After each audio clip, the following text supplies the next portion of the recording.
Hello అండి. అందరికీ నమస్కారం. అడిసిమిల్లి గారు నమస్తే సార్. నమస్కారం.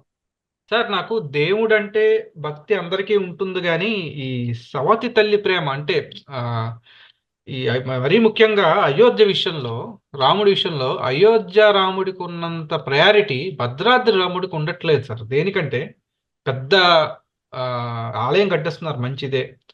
22వ తారీఖు ఇంటింటా శ్రీరామ జ్యోతి జరుపుకోండి అని మోడీ గారు పిలుపునిచ్చారు. అది గూడా మంచిదే. ఆహ్, 2 అమృత్ భారత్ రైళ్లు, 6 వందే భారత్ రైళ్లు వేశారు. అయోధ్యలో వాల్మీకి విమానాశ్రయం, మహర్షి వాల్మీకి విమానాశ్రయం అత్యంత హంగులతో రైల్వే స్టేషను ఏకంగా 15,700 కోట్లతో అభివృద్ధి పనులు. ఏమండి అయోధ్య రాముడు పట్టాభిషిక్తుడే కనిపిస్తాడా? భద్రాద్రి రాముడు అరణ్యవాసంలో ఉన్న రాముడు కనిపించడా వీళ్ళకి? ఎన్నాళ్ళు మొరపెట్టుకోవాలి మనం? దక్షిణాది అంటే ఎందుకు ఈ చులకన భావం? చెప్పండి సార్. అంటే రాముడు ఆదర్శనీయుడండి. రామరాజ్యం అనేటువంటిది అవసరం. శ్రీరామచంద్రుడు ధర్మప్రభు అనేటువంటిది మనకి పురాణ ఇతిహాసాలు చెప్తాం. ఆయన జీవితం మొత్తం కూడా మన ఆచరించదగిన ఆదర్శవంతమైన జీవితమైంది. ఒక మాట ఒక బాణం అనేటువంటిది, ఒక భార్య అనేటువంటిది ఆయన ఉత్తమ పురుష లక్షణాలతో కలిపి.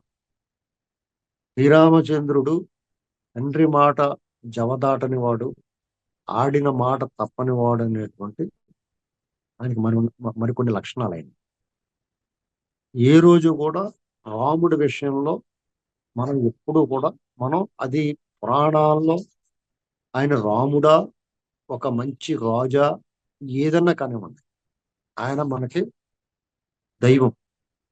మనం ఎప్పుడు కూడా శ్రీరామచంద్రుడు, సీతా లక్ష్మణ ఆంజనేయ సహిత శ్రీరామచంద్రుడు వారిని మనం ఎల్లప్పుడూ కూడా దేవాలయాల్లో కానీ చిత్రపటాల్లో కానీ ఎక్కడైనా సరే మనం ఈ దృశ్యం చూస్తాం. అలాగే చాలా మందికి రామాయణం చదవని వారికి కథాగానంలో కానీ హరికథా రూపంలో కానీ చాలా మంది రామాయణ రామాయణ రామాయణ పారాయణాన్ని అనేక మంది అవధానులు, పండితులు దాన్ని రామరసాన్ని అందరికీ పంచారు. అలాగే సినిమా ప్రముఖులు బాపు గారు లాంటి వాళ్ళు రామాయణాన్ని రామాయణంగా చూపించారు. అలాగే దాన్ని సోషల్ ఇప్పుడున్న సమాజానికి తగ్గట్టుగా రామాయణ ఇతిహాస ఇతివృత్తాన్ని తీసుకుని అనేక కథలు సృష్టించి రామాయణాన్ని మన కళ్ళ ముందు నిత్యనూతనంగా ఉంచారు. అలాగే ఎన్టీ రామారావు గారు రాముడిగా లవకుశ సినిమాలో ఆయన రాముడిగా ఆ పాత్ర ధరించి ఆయన ప్రజల మనసుల్లో రాముడు అంటే ఇలా ఉంటాడనేటువంటి ముద్ర, రాముడి తాలూకు రూపాన్ని మనం చూపించాం. అంటే అసలు అందులో ఆ పిల్లలు లవకుశ సినిమాలో ఆ పిల్లలు పాడుతూ ఉంటే రామాయణ కథాగానాన్ని ఒక ఎమోషన్ వచ్చేస్తుంది. కళ్ళంబడ నీళ్లు మనకు తెలియకుండా కళ్ళు చెమరుస్తాయి, కళ్ళంబడ నీళ్లు కారుతాయి. అంటే ఇవాళ కూడా నిత్యనూతనం. ఆ పాట వింటుంటే పి సుశీల గారు ఆ బృందం పాడిన పాట ఒక అద్భుతం, శ్రవణానందకరం అండి. అలాంటిది ప్రతి గ్రామంలోనూ రామాలయం ఉంటుంది. మన భారతదేశంలో ప్రతి గ్రామంలోనూ రామాలయం ఉంటుంది ఇంచుమించుగా. రాముడిని అంత ఆదర్శవంతంగా ఎందుకు తీసుకున్నామంటే ఆయనలో ఉన్న ఈ సుగుణాలే, ఆచరించదగ్గ సుగుణాలు ఉన్నాయి కాబట్టి. మరి అయోధ్య, బాబ్రీ మసీదు ఈ వివాదం, అది న్యాయస్థానాలు కూడా దాన్ని అయోధ్యగానే గుర్తించి రామాలయ నిర్మాణానికి అనుమతి ఇచ్చారు. రామాలయ నిర్మాణం శరవేగంగా పూర్తయింది. భారతీయ జనతా పార్టీ తమ ఎన్నికల నినాదంగా ఈ రామాలయాన్ని, బాబ్రీ మసీద్ ఇష్యూని తీసుకున్నారు. ముంబైలో బాబ్రీ మసీద్ కూలగొట్టడం జరిగింది. అసలు ఈ తేనె తుట్టిని కదిపింది రాజీవ్ గాంధీ గారు. ఇంకా అలాగ పివి నరసింహరావు గారు ఆయన ప్రధానమంత్రిగా ఉండగా కూలగొట్టారు. కూలగొట్టిన తర్వాత రామాలయ నిర్మాణం ఇన్నాళ్ళు సాగింది.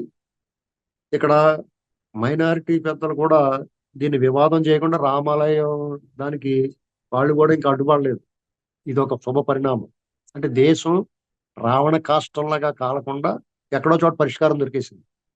లేదంటే ఇది నిరంతర భావోద్వేగం. ఈ సెంటిమెంట్ తోటి వాడుతానే ఉంటారు, లాక్కుంటా తీసుకుంటా ఉంటారు. ఇక ఏటీఎం కౌంటర్ డబ్బులు ఎప్పుడు అవసరమైతే అప్పుడు లాక్కున్నట్టు అన్నమాట. అక్షయ పాత్రలోంచి తీసుకున్నట్టు తీసుకుంటా ఉందిరాడు. ఇక ఇప్పుడు చాలా మంది గింజగట్టిన బత్తాయిలు ఏమనుకుంటున్నారంటే రామాలయం కట్టేసాం కాబట్టి మేము మా దేశం అంతా కూడా మై మరిచిపోయి మా వెనకాల వచ్చేస్తారు అనుకుంటున్నారు వాళ్ళు. ఎందుకు రారో చెప్తాను. అలాగే 370 ఆర్టికల్, ఈ రెండు కూడా లైవ్ లో ఉండే పని పూర్తవనంత కాలం మీరు వాళ్ళు రెచ్చగొట్టడానికి ఉపయోగపడతాయండి. ఆ రెండు పనులు పూర్తి చేస్తారు విజయవంతంగానే. మీ పని అయిపోయింది రా, అప్పుడు మీరు ఆ పని పెట్టుకుంటారు. పొద్దున్నే సాయంత్రం ఓ పని చెప్తారు. ఆ పనాడు పూర్తి చేసాడు ఇంకో రేపు వచ్చిన వాడి మీద ఎక్కనరు కదా, పని చూసుకోమని చెప్తారు కదా, అంటారంటారా? మీరు ఓ పని చెప్పారండి పొద్దున్న సాయంత్రం దాకా చేయాలి. కొంతమంది ఏం చేస్తారు, దాన్ని పూర్తి చేయకుండా అలా గడుపుతారు ఉన్నారు అనుకో, ఓరు బాబు రారా బాబు అని చెప్పి అడుగుతూ ఉంటారు. అంటే నువ్వే ఆడే పూర్తి చేయాలి కాబట్టి. ఆడు పొద్దున్న సాయంత్రం దాకా పూర్తి చేస్తే మన్నాడు ఇంకా ఆడితో పనే ఉంది, పని చూసుకోమంటారు. వీళ్ళకి కూడా అంతే. వీళ్ళ పని అయిపోయింది. వాళ్ళు వచ్చిన పని దిగ్విజయంగా పూర్తి చేయరు. చాలా థ్యాంక్స్, కృతజ్ఞతలు, మీకు చాలా మంచి పని చేశారని ఒక కృతజ్ఞత చెప్పి ఆ రామాలయానికి వెళ్ళి దేవుని దండం పెట్టుకుని వీళ్ళని ఇంటికి పంపిస్తారు. ఇది ఇది ఇది జరగబోతుంది. ఎప్పుడైనా సరే మీరు ఏదైనా సరే పని పూర్తి. ఇప్పుడు తెలంగాణ ఉంది. తెలంగాణ రానంత కాలం కేసీఆర్ గారు ఆయన మాటలకి పడ్డారు. వచ్చిన తర్వాత కూడా అవకాశం ఇచ్చారు. ఇంకా ఆయన ఎప్పుడైతే తెలంగాణ కట్ చేసేసుకున్నాడో ఇంటికి వెళ్ళిపో, పని చూసుకోవయ్యా అన్నారు. అయిపోయింది, ఈ పని అయిపోయింది. తెలంగాణ వచ్చేసింది, తెలంగాణతో నా సంబంధం లేదని వదిలేసు, నీతో మాకు సంబంధం పెట్టి అయిపోయింది అన్నారు. అన్నారు లేదా? వెనక పని చూసుకో. ఇలాగే రేపు అయితే ఇక్కడ మోడీ గారు లేకపోతే భారతీయ జనతా పార్టీ కేంద్ర ప్రభుత్వం కానీ వీళ్ళు భారతీయ జనతా పార్టీ కానీ అయోధ్యలో రామాలయం నిర్మించడం ముదావహం, అభినందనీయం. దాన్ని అంగరంగ వైభవంగా ఆ ప్రారంభాన్ని నిర్వహించాలనుకోవడం చాలా ఆశించదగ్గ, గౌరవించదగ్గ, అభినందించదగ్గ విషయం. దాన్ని కూడా సర్వాంగ సుందరంగా తీర్చిదిద్ది అది ఒక టూరిస్ట్ ప్లేస్, పర్యాటక ప్రదేశంగా మార్చడం, ఆధ్యాత్మిక పర్యాటక ప్రదేశంగా మార్చడం కూడా అభినందనీయం. వాళ్ళందరికీ ఒక బాధ ఉంది. దక్షిణ భారతాన్ని తిరుమల తిరుపతి దేవస్థానం అత్యంత ప్రాచుర్యం. ఇది భక్తి దగ్గర కూడా ఈ ఈ రకమైన ప్రాంతీయ విభేదాలు ఉంటాయేమో లోపల వాళ్ళకి ఏమన్నా. మనకి ఎన్నాళ్ళు లేదు, మనకి కూడా వాళ్ళ శాస్త్రాల వల్ల మనకు అనిపిస్తుంది. ఇప్పుడు వారణాసి ఉంది, కాశీ. కాశీ అనేటువంటి మన దేశానికి, కాశీ అనేటువంటిది పరమ ముక్తి మార్గము. మన జీవిత అంతిమ కాలంలో అక్కడే గడపాలని కోరుకోవడం అనేటువంటి సహజమైన కోరికగా ఉండేది వారణాసి అనేటువంటిది, కాశీ అనేటువంటిది. కాశీ యాత్ర అనేవారు. ఇంట్లో అన్ని ఐహిక బంధాలన్నీ తెంచుకుని కాశీ వెళ్ళిపోయారు బాబు వీడు అనుకునేవాళ్ళు. అనుకునేవారా? అంతే కదా. అలాంటిది ఇప్పుడు కాశీ అంటే, వారణాసి అంటే మోడీ గారు ఎంపీ కదా అని మోడీ గారు ముఖం చూసి వారణాసి మీద కోపం వస్తుంది మనకు. అంటే మోడీ గారు అంటే ఇష్టం లేని వాళ్ళు. ఇలాంటి మార్పులు వచ్చేసిన దేశంలో ఈ సంకుచిత భావం, స్వార్థం, ఇది నాది, నా దేశం, నేను నా దేశం అనేటువంటి భావన పోయింది. దానికి కారణం ఏంటి? ఈ ఎవరైతే పరిపాలకులు ఉన్నారో వాళ్ళ తాలూకు స్వార్థం, వాళ్ళ దుర్మార్గం, వాళ్ళ తాలూకు ప్రాంతీయతత్వం, వాళ్ళ అహంకారం, దురహంకారం, అధికారం, అది ఇయే కారణాలు. ఇంతకుముందు ఈ భావనలు ఉండి కాదు. ఇప్పుడు బాబ్రీ మసీద్ కూలగొట్టిన రామాలయ నిర్మాణానికి దేశం నలుమూల నుంచి ఇటుకలు ఇచ్చారు, నలుమూలల నుంచి చందాలు ఇచ్చారు. అద్వానీ గారు రథయాత్ర చేస్తే ఆ రథయాత్ర వెంట అందరూ నేను నడిచండి. ఇలాంటి పరిస్థితుల్లో ఈ రామాలయ నిర్మాణం అవుతుంటే అంత ఎమోషన్ లేదు. మరి ఎవరికన్నా ఉందో తెలియదు, నాకు లేదు. నేను అలాగని చెప్పి నేను నాస్తికుడిని గట్ట కాదు, నేను పరమ భక్తుడు. ఇప్పుడు మీతో మాట్లాడే ముందు కూడా దేవుడు దండం పట్టుకొచ్చి మాట్లాడు. అయితే మరి మనకి ఇంకా మోడీ గారి మీద కోపం మీద దేవుడి మీద కోపంగా మారుతుందా అంటే ఏం కాదండి. దేవుడి మీద కోపం మనకి ఎందుకు ఉంటుంది? డెఫినెట్ గా మా ఊళ్ళో రామాలయం ఉంది, బంగారం శ్రీరామనామం వస్తే బ్రహ్మాండం చేస్తారు. మా చిన్నప్పుడు కూడా వడపప్పు పానకాలు సేవించేవాళ్ళు. రాముడి పట్ల చాలా భక్తి శ్రద్ధలతో ఆయన పూజ. నేను ఒంటిమిట్ట రామాలయానికి వెళ్ళాను.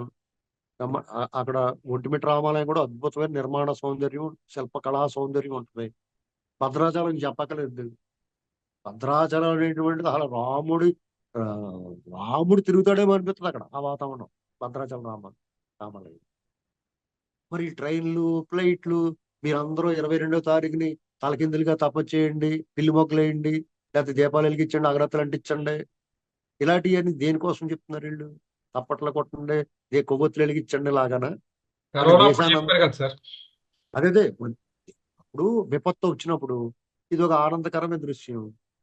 ఇది మీరు దేని సంకేతం అంటే జనాలను కన్సాలిడేట్ చేసి మతం అనేటువంటి దాని మీద తీసుకొని మీరు అంత దౌర్జన్యం, దుర్మార్గం, అరాచకం చేసినా కానీ మీ వెనకాల జనం ఉండేలాగా ప్లాన్ చేస్తున్నారా అనుకుంటున్నారా? ఇప్పుడు మీరు గమనించండి, నాకు రామాలయం నిర్మించటం, లేకపోతే దాన్ని చాలా చక్కగా చేయటం మనకు ఒక గర్వకారణం ఈ దేశానికి అనేటువంటి దాంట్లో ఎక్కడ సందేహం లేదు. మీరు ఆ నిధులు ఉత్తరప్రదేశ్ ప్రభుత్వం నుంచి తీసుకుని ఉత్తరప్రదేశ్కే అక్కడ టూరిస్టులు వచ్చినా ఎవరు వచ్చినా ఆదాయం వాళ్ళకే వస్తుంది కాబట్టి మీరు అక్కడి నుంచి చేస్తే మీరు వెళ్ళండి గుడ్. దాని ఎవడో ఆ రాష్ట్రానికి వస్తుంది కదా ఆదాయం, రేపు నుంచి ప్రజలందరూ వెళ్తాం రావటం. ఆధ్యాత్మిక కేంద్రమే కాదు కదా. ఇప్పుడు మీకు రామాలయానికి వెళ్ళాలన్నా వెళ్ళాల్సిన వాళ్ళందరికీ ఫ్రీ ఫ్లైట్లు వేయండి మీరు, అప్పుడు ఒప్పుకుంటాం. అలా కాకుండా ఇది దక్షిణ భారతానికి ఉత్తర భారతానికి వివక్షని వీళ్ళు అంతర్గతంగా చూపిస్తారు. ఒక మతం మత్తులో ఒక ఎమోషన్ చాటున మాటున వీళ్ళు ఇప్పటికే మనం జనాభా పరంగా మనం తగ్గిపోయాం. ఈ దేశంలో ఈ దేశాన్ని సౌభాగ్యం గురించి, దేశ భద్రత గురించి, దేశం గురించి, సంక్షేమం క్షేమం గురించి, జన విస్ఫోటన జరగకూడదని దక్షిణాదిని ఇద్దరు లేక ముగ్గురు చాలు అన్నప్పుడు అలాగే అనుకున్నారు. మేమిద్దరం మాకిద్దరం ఉన్నప్పుడు అలాగే అనుకున్నారు. ఇంకా ఒక అడుగు ముందేసి మేమిద్దరం ఒకళ్ళు చాలేరా బాబు అనుకున్నాం. అలాగే అయిపోయింది ఇక్కడ. అంటే రేపు పొద్దున పార్లమెంట్ సీట్లు కూడా తగ్గిపోతే జనాభా దామాషా ప్రకారం మన ప్రాతినిధ్యం తగ్గిపోద్ది భారత పార్లమెంట్ లో. మన అవసరం ఉండదు వాళ్ళకి. తెలుసండి మీకు, ఉత్తర భారతంలో 2 స్టేట్లు ఉత్తరప్రదేశ్, బీహార్ ఇలాంటి వెస్ట్ బెంగాల్ ఇలా 3 4 కలిపి ఒక స్ట్రాంగ్ గా ఉండే చాలు ఆడే దేశాన్ని ఎలా చెప్పుడుకింది. మిగతా దేశం ఏమైపోయినా పర్లేదు. ఇలాంటి పరిస్థితి కూడా వస్తుంది. వీళ్ళు మనం రూపాయి కడితే పన్ను మనకు 42 పైసలు వస్తుంది. వాళ్ళు వాళ్ళు పైసా కూడా కట్టకుండా వాళ్ళు 70 పైసలు తగ్గారు. వాళ్ళు తినేసి కూడా ఎక్కువ. మన దేశం అంటే మనం బాగానే ఇస్తున్నాం దేశానికి దక్షిణాది నుంచి. కానీ వాళ్ళు దేశానికి ఏమి ఇచ్చారంటే దేశానికి ఇస్తే ఇస్తాం లేకపోతే లేదు, మాకు దేశం ఇవ్వాలంటారు వాళ్ళు. సింపుల్ గా చెప్పాలంటే ఇప్పుడు ఏదన్నా సరే చూడండి, గుజరాత్ లో పటేల్ విగ్రహం దగ్గర నుంచి, బుల్లెట్ ట్రైన్ ప్రాజెక్టుల దగ్గర నుంచి, డొలెరస్ సిటీ దగ్గర నుంచి ఈ దేశంలో సంపదను మొత్తం కంసా ఒక మూలకు తోసేసాడు. అలాగే ఇప్పుడు ఉత్తరప్రదేశ్ లో రామాలయం కట్టడం పక్కన పెట్టండి. రామాలయం నాకు అయోధ్యలో రామాలయం, మా ఊళ్ళో రామాలయం రెండు ఒకటే. నాకు రాముడే ముఖ్యం, ఆ ఆలయం కాదు. ఇది ఇలాగే ఎంతమంది ఆలోచిస్తారో తెలియదు. నాకు తిరుమల తిరుపతి దేవస్థానం వెంకటేశ్వర స్వామి ఎంతో, ద్వారకా తిరుమల వెంకటేశ్వర స్వామి కూడా అంతే. ఆ భావన ఉండాలి మనుషులు. నువ్వు తిరుమల కూడా వెళ్ళు, అలాగే అయోధ్యకి వెళ్ళు, భద్రాచలానికి వెళ్ళు, తీర్థయాత్రలు చేసుకో, దేవుడిని దర్శించుకో, క్షేత్ర మహిమ చూసుకో. ఎవడు కాదండి ఈ విషయంలో. నువ్వు మరి అంతే బాధ్యత. నేను కొన్ని విషయాలకు ముడిపెట్ట తలుచుకోలేదు, రామాలయానికి దీనికి ముడిపెట్ట తలుచుకోలేదు. కానీ వీళ్ళ దుర్మార్గాన్ని చెప్పదలుచుకుంటాం. రామాలయం అనేటువంటిది మనందరం దాన్ని స్వాగతిస్తూనే ఇంత అడావుడు అవసరం లేదని నేను కట్టొద్దని ఎవరు అడగట్లేదు కదా సార్, కట్టండి, అంగరంగ వైభవంగా చేయండి. కానీ మా భద్రాచలం కూడా ఏదో ఒకటి ఇమ్మని అడుగుతున్నాం కదా. ఏం అక్కర్లేదండి, భద్రాచలానికి అడిచేది ఏంటి? ఏం అక్కర్లేదు. నువ్వు నీ రాష్ట్రం డబ్బులతో కట్టుకోవా, ఎవరు వద్దన్నారు? ఒకవేళ నువ్వు భద్రాచలం అయోధ్యకి అలా చేస్తే భద్రాచలానికి ఒంటిమిట్ట కూడా చెయ్యి. అలాగా దేశవ్యాప్తంగా ఉన్న రామాలయాలు అన్నిటికి చెయ్యి. అడుగుతారు, రామేశ్వరంలో ఎందుకు ఉంది అడగరు? మనకి. అడగకపో తమిళనాడులో రామేశ్వరం కూడా ఉంది మనకి. అడగకపోతే అమ్మాయినా పెడుతుందా? ఉమ్. అయితే నాకు నాకు వీళ్ళ మీద నా ఆందోళన ఏంటంటే అండి, ఇలా దేశంలో మతం పేరు చెప్పి కన్సాలిడేట్ చేసి మెజారిటీ మనసు గెలుచుకునే ఏదో రూపంలో మిగతాదంతా వాళ్ళు విధ్వంసం చేస్తారు. ఆర్థిక విధ్వంసం చేస్తారు, దుర్మార్గం చేస్తారు, దోపిడీ చేస్తారు. దాని బాటలు అది ఎలాగంటే ఒక ఆర్గనైజ్డ్ మాఫియాగా తయారయ్యారు గుజరాత్ బ్యాచ్ కొంతమంది. వాళ్ళ వ్యాపారం లైన్ ఎలా ఉంటుందంటే రైల్వే దివాళా తీసేసింది అంటారు. రైల్వే దివాళా తీసేస్తుంది, చాలా లాస్ వచ్చేస్తుంది అంటారు. దాన్ని ఆధునీకరించేస్తారు, సగమంటారు. టపాలమని అదానికి ఇచ్చేస్తారు. అంటే అన్ని రెడీ చేసేసి ప్రభుత్వం ప్రజలు నీది నాది సొంత దాన్ని రెడీ చేసేసి అదాని గారండి మీరు తీసుకోండి, ఇది మేము చేయలేకపోతున్నాం అని ఇచ్చేస్తారు. ఎల్ఐసి, బిఎస్ఎన్ ఇవన్నీ అలాగే ప్లాన్ చేస్తున్నారు. చూసారా? అప్పుడు ఏమనిపిస్తుంది? అవును, కొంతమంది ఉంటారు మేధావులు, గవర్నమెంట్ నిర్వహించిన ప్రభుత్వ రంగ సంస్థలు పనిచేయదు, ప్రైవేట్ అయితేనే కరెక్ట్ అని ఈయన మన జయప్రకాష్ నారాయణ లాంటి వాళ్ళు వచ్చేస్తారు లైన్లో. కొంతమంది పిచ్చోళ్ళు వాళ్ళు చెప్పిన మాటలు నిజమే, ఈయన చెప్పాడు కాబట్టి మనం ఆలోచించక్కర్లేదు, వాళ్ళు చెప్తే నేస్తే చాలకుంటారు. వైజాగ్ స్టీల్ ప్లాంట్ అలా చేసిట్టే. వైజాగ్ స్టీల్ ప్లాంట్ కూడా దాని నష్టాల్లోకి వెళ్ళిపోతుంది. అసలు నష్టాలు ఎందుకు వచ్చినాయి వైజాగ్ స్టీల్ ప్లాంట్కి?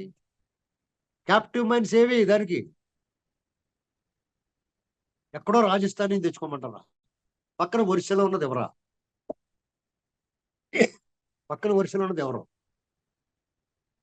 అలాగే దాన్ని చంపేసి ఒక కుక్కను చంపాలంటే పిచ్చి తిన్నట్టు మొత్తం వేసేసి దీని లాస్లో ఉందని చెప్పేసి అదానీ గారండి తీసేసుకోండి అంటారన్నమాట. ఆయన ఆల్రెడీ గంగవరం పోర్టు కొనేసాడు. వైజాగ్ పోర్టులకి ఎత్తేస్తున్నారు, ఎయిర్పోర్ట్ లాగేసుకుంటున్నారు. స్టీల్ ప్లాంట్ వాళ్ళ చేతిలోకి వెళ్ళిపోయింది. అక్కడ భూములు, స్టీల్ ప్లాంట్ మీద కాదండి వాళ్ళ ప్రేమ, భూములు, అక్కడ ఉన్న భూమి. అంటే ఒక సముద్ర తీరం వాళ్ళ చేతిలోకి వెళ్ళిపోతే అంత ప్రమాదం అండి దేశానికి. మీకు ఇంకో దేశం వాళ్ళు మన దేశం మీద యుద్ధం చేయగలదు, ఈయన ఒకరిని పట్టుకుని వాళ్ళ లైన్లో పెట్టేసుకుంటే చాలు, మొత్తం అవుట్ మనం దొరికేస్తామండి.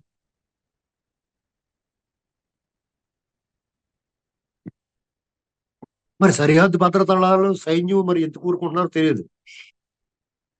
మేము ఇంకోటి చూసారా, జిందాల్ వాళ్ళు వచ్చేసరికి స్టీల్ ప్లాంట్ అదానికి ఏదని లాగేస్తున్నారు. ఇంకోటి పొగరు, చక్కెర చక్కెర పరిశ్రమల్ని అంబానీ గారు కొంటాం.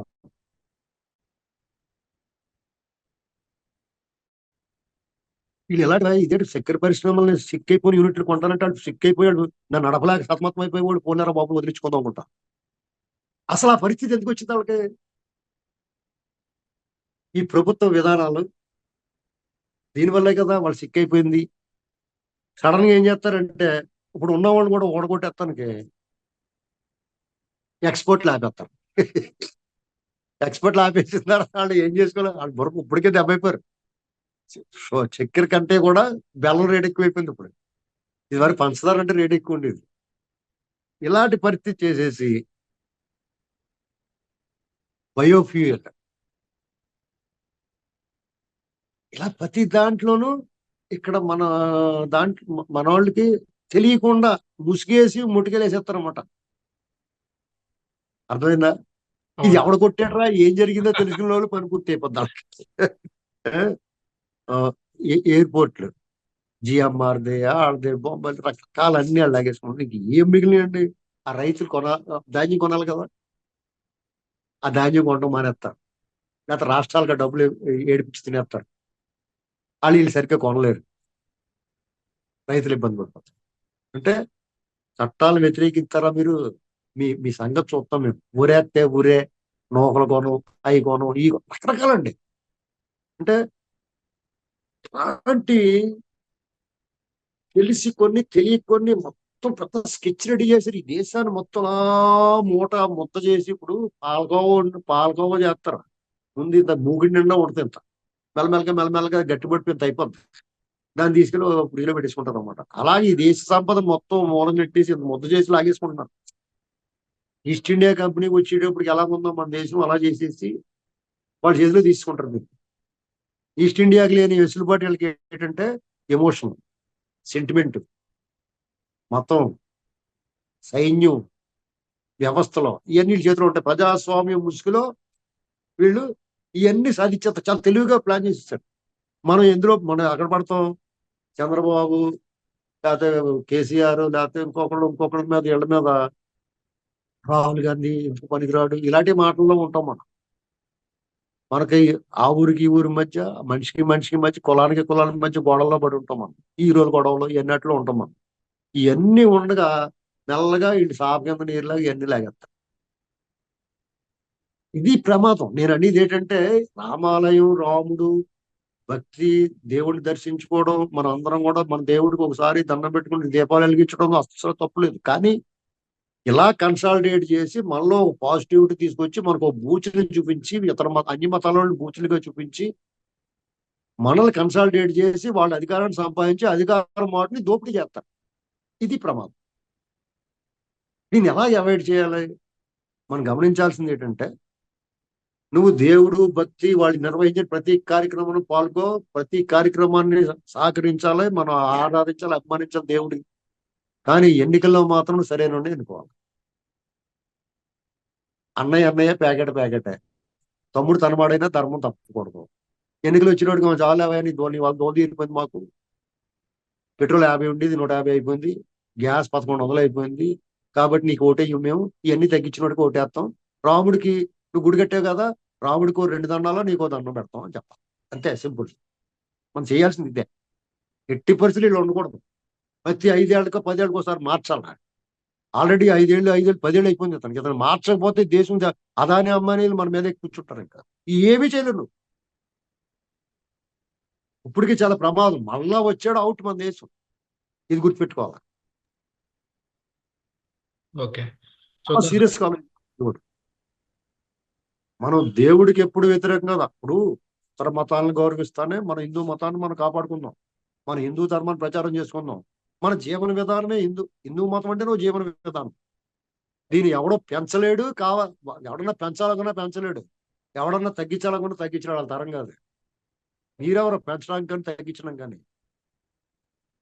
ఇది ఆకాశం అంత ఎత్తు ఉంటుంది ఈ భావజాలం. కాబట్టి అయోధ్య రామాలయం ఉంది కదా, మీ గుళ్ళో దీపం పెడతాం మానేయకండి. మీ గుళ్ళో దీపం పెట్టుకోవాలి, మీ గుళ్ళోకి వెళ్ళి వచ్చి అయోధ్య రామాలయం తలుచుకుని మీ గుళ్ళో భజన చేసుకోమని చెప్తున్నాం.